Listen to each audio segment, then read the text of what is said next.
Don't let school or work destroy your desire for hard work. Now, unfortunately for us, they are basically designed to do just that.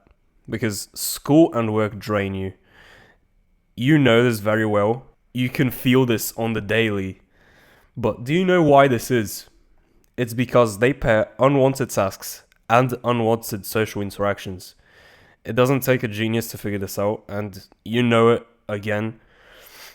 You don't want to do half of the things or more at school because they make the schedule basically have very much a wide array of different subjects. And they state that this is because you need variety. No, it's basically to pressure you into doing everything you don't want to do in every single subject. And it's basically impossible to be good in every subject. And everyone knows this. Yet they continue to do it. There's a very specific reason that they don't let you choose what you study in school specifically. It's to drain you. Same for work. You don't get to choose what tasks you're gonna do. You're just told to do them. Now, this is assuming you're not the boss, but if you are, you're not gonna be watching this video, are you? So, the unwanted social interactions as well. Chances are there's someone in your class or in your office that you can't fucking stand. This is normal, of course, as is you can't like every single subject in the curriculum. You can't like every single person in your social circle as well. But you can't like every person in a forced group of people, by the way. A forced group. You're forced to sit in the same room, the same classroom, the same office with the people that you don't want to be with. And how do you expect that this won't drain you? Well, the next step for us is to figure out how we can stop this. Stopping it comes from doing the hardest work that is necessary, that you want to do before school starts or before work starts.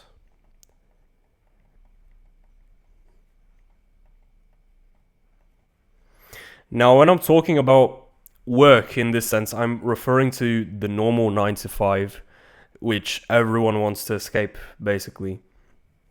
And the work you do before this is going to be whatever is the most important for you in this season of life. It can be your gym transformation. It can be building a business. It can be whatever you find purposeful right now. But what is most important is that you do it before school or 9 to 5. Because when they drain you, sure, you might have a few hours left in the day, but your brain is beyond repair then. You wake up fresh, but you know that in 20 minutes you're going to have to be in the classroom with that retard you don't want to talk to. Well, waking up and knowing you're going to do the thing that waking up and knowing you're about to do the thing that interests you authentically is a great feeling. And also, there's this book, Eat the Frog, which basically states that if you do the most important task of the day, which is your work, by the way, it's not the 9 to 5 or it's not school. It's the work that you will find purposeful for the rest of your life. And when you do eat the frog, you basically knock off most of the pressure of the day. Because the biggest box that needs to be ticked, you've done it before some people have woken up. And then you can tick off like school is easy enough. 9 to 5, you just do the tasks with a brain dead demeanor. When you've done the most important thing for you, the purposeful work, it's easy enough to sit through the 9 to 5 with the annoying colleague, or sit through school with that guy that's bothering you. So eat the frog every day. And this just gives you even more satisfaction of life as well. Because when you start your day, satisfaction, yeah. When you start your day with the most pleasurable thing you can work on, you'll get emotional benefits throughout the day.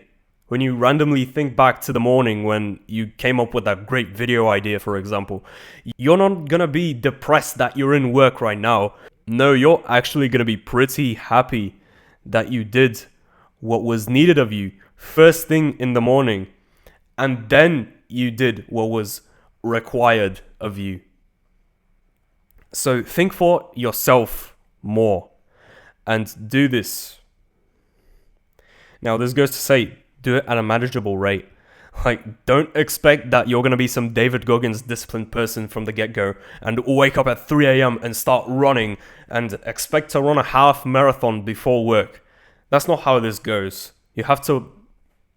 Basically, there's this term that's used in the gym, and it's called progressive overload.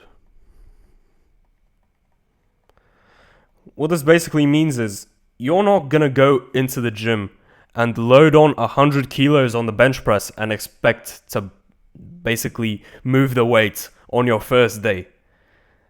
That's stupid if anyone ever thinks that. But what is reasonable is that you go into the gym and you start lifting the empty barbell first. Then the next week you add 2.5 kilograms onto it. And then the next week you add another 2.5. And then again and again.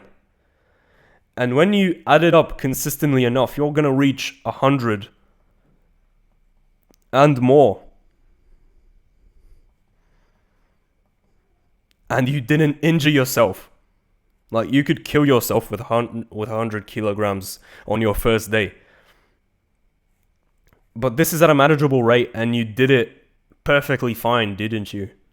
And doing it at this manageable pace actually might boost up your progress and its speed, because you're gaining momentum from every single week you're adding kilograms onto the bar. And because you've made it such a tiny portion of the weights, you're gonna be safe moving on basically every week. The reason people don't do this is because the tiny weight of 2.5 kilograms looks under you. It feels too easy, and you think you're above it. Well, I'm here to say that basically no one is above the 2.5 kilograms. You've seen powerlifters, which are the strongest men of the world basically, that they deadlift like 500 kilograms. You know how they progress in their strength? They put on 0.25 kilograms on each side of the barbell every week. Because the more you go up to the ceiling of human nature and how much your body is capable of, you're going to have to slow down your progress. But this goes to say that if you make the jump from 300 to 400, you're risking an injury and you're not going to do it basically. So do it at a manageable rate and you'll find it even more enjoyable because you'll have consistent progress, which is motivating.